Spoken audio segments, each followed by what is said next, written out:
开25亿起的台铁的红山车头哦，去年7月完工了后，招标2摆拢标无出去，嘛找无团队来经营。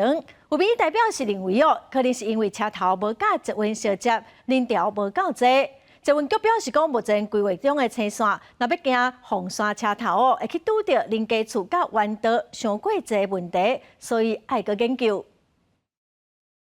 台铁开25亿起的这栋空中红城，也就是红山火车头。台铁原地规划要结合百过电影机等业者来做一个多元商场。不过去年7月完工了后，经过2摆招标，拢无人来投。最近台铁当咧进行第3摆招商，地方认为是因为捷运甲火车头无去做伙，影响到业者意愿。民众也希望红山火车头会当甲高雄火车头同款，安尼坐车会较利便。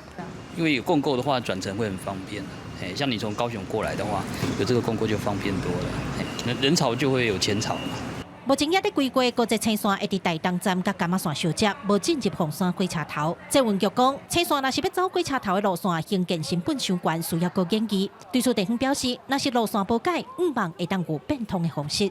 如果捷运没有办法在三铁公沟到凤山车站这一块的话，那是不是有另外一个方式，就是说，像北部的那个地下街这样，那我们串联到中山西的捷运站，串联起来更方便，那也可以就是集中商圈这样，让那个顾客或者是让这个商圈带动，然后有意愿让民众进来。高雄新县捷运局正研议规划中。